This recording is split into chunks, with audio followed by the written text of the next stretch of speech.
Kamusta mga Lodi? Sa video na ito ay review natin itong bagong game na si No Fight. Okay, so ito na po yung pinakang main screen ng application ni No Fight. At ngayon mga Lods ay ipapakita ko sa inyo kung paano ba siya laruin at yung kanya mga features dito mga Lods, kung paano ba siya gumagana at ano ba yung mga pwede nating makuha dito. Okay, so kung interesado kayo dito sa video natin mga Lods, keep on watching lang. At bago yan ay kung sakaling magustuhan nyo nga pala yung mga ganitong klaseng content, don't forget to like this video and subscribe para updated po kayo sa mga bagong apps at videos ko na i-upload. Salamat! Okay mga Lodi, so going back po dito sa application ni No Fight. So ngayon ay review na po natin yung kanyang application. So unahin natin yung kanyang game dito mga Lods, and then later on ay papakita ko naman po sa inyo yung kanyang mga features dito. Okay, so yung game, ito, start game lang natin. Ayan, so ang gagawin lang natin dito mga Lods, no, so since No Fight yung kanyang pangalan, so kailangan ay ma-prevent natin na mag-away itong mga to, no? Okay, then dito sa taas meron kayo makikita na parang dalawang line, so yun yung gagamitin natin dito para i-divide itong parang yan yung field nila, no? So ang gagawin lang natin dito is ikakat lang natin siya. Ayan, so kung mapansin nyo, hindi nakasali itong isa, and then eto, since may isang line pa tayo dito, so kailangan lang natin hatiin to. Ayan, so para hindi sila mag-away. Okay, so ganun. So ganun lang kasimple yung gameplay niya mga Lodi, no? So and after nyan, meron tayong pwede makuha na coins dito. So confirm lang natin. And then yung points na yun, so dun siya napupunta mga Lodi. Pero actually, hindi siya yung gold points dito na pwede natin ma-CO. So bali dito siya napupunta sa kanyang eto, yung gift sent, hindi pala dito mga Lods, dito sa gold coin or glass mga Lodi, no? So parang dito siya napupunta mga Lods, no? Okay, so back tayo, so try po ulit natin yung game, so start lang ulit natin. So ganun lang ulit, so di-divide lang natin to, and then yan, so draw a line ulit tayo para ma-divide. Ayan, so ganun lang kasimple yung gameplay niya mga Lodi, no? Okay, so isa pa ulit, pakita ulit sa inyo. Yan. So, check nyo yung line mga Lodi, no, kasi may time dito na kapag medyo marami na yung mga character dito, medyo mahirapan tayo na i-divide.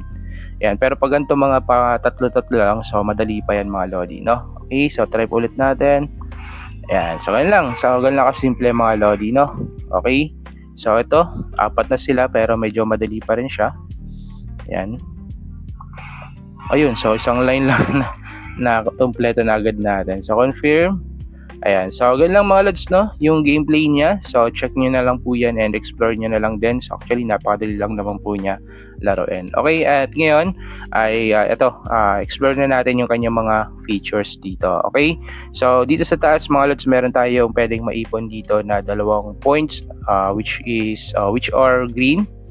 Ayan, and itong gold points mga Lodi, no, na kung saan base po dito sa kanilang app, no, yung gold points na naiipon natin na ito is pwede po natin siyang ma-CO through these methods mga Lodi, no. Ayan, so meron GCash, Lazada, Maya, GrabPay, and PayPal. Okay, so dito sa kanyang gold coins, so meron siyang conversion na for every 1M gold points is equal to 10 pesos, or parang nasa 100k na gold coins is equal to 1 peso. Ayan. So dito meron pala akong ipon na nasa 10.6, kaya ang value niya ay nasa 0.11 lang. Okay? So dito kapag mag-withdraw kayo, halimbawa sa Lazada mga Lodi, nasa piso lang pwede na kayo mag-withdraw dito. Ayan. So then kung gusto niyo naman sa GCash, wait, check natin. GCash. Ayan, so 200 mga Lods, no, yung pinaka minimum niya. Okay, so sa ngayon, di ko pa may papakita sa inyo kung paano i-withdraw kasi yan, as you can see, maliit pa lang po yung naiipon natin dito. Okay, so bali ganun po yung gold points niya. Then dito naman sa green, ayan, so may apat naman tayo down na pwedeng ma-withdraw dito, which from 600 up to 18k. Ayan, so sa methods is same lang din po. And yun mga Lodi, no, so dito di pa natin sure kung pwede ba natin ito ma-withdraw without invite. So yan kadalasan yung laging tinatanong dito sa mga ganitong klaseng app, no, pero yan, pero for sure ay dito sa kanyang gold points, no, is wala na yung task and invite na kailangan. Pero dito sa green, di pa natin yan sure mga Lodi, kaya siguro by next video or kapag meron tayong ipon dito ay gagawan po natin yan ng update. Okay? So ngayon, para makaipon tayo ng mga coins na yan, ay eto may mga features siya dito na pwede nating gawin. So unahin natin dito sa baba. So meron ditong meditation allowance. Ayan, so na kung saan kapag meron tayong nakakompleto na levels dito mga lods, meron tayong pwedeng makuha na extra green points. So for example, ito plus 60 na green points. Ayan, so 90 na yung ipon natin dito mga lodi. Okay? Then next, itong mission or yung kanyang daily task naman. So ito naman mga lods, more on gold points po yung pwede nating makuha dito. Ayan.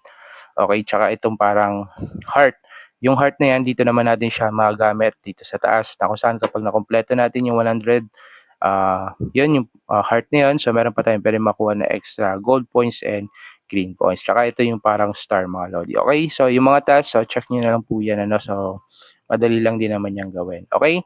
Then dito sa kanilang game, pwede rin po kayong mag-invite. So nandito po yung inyong link, no? Click nyo lang to invite now and yan, copy content. Then pwede nyo na pong i-share yan. Then nandito yung rules kung paano kayo pwede ipon through invites mga lodi. Okay? So check nyo yan. And then next, dito sa gilid naman, okay, so dito sa taas, ito yung kanilang league or season na kung saan meron silang parang competition dito mga lods na kung saan para makapag-join kayo is kailangan nyo makaipon nitong ito yung parang star points na to, no? Okay? Na kung saan pwede nyo yan makuha dito sa daily task or mission and syempre sa invite mga lodi, no? Okay? So, ayan. And then yung pwede nyo makuha dito is gold points mga lodi, no? So, ayan po. Okay? The next, dito naman sa gift center, eto naman mga lods, no, pwede tayong makakuha din dito pala ng star points, ayan.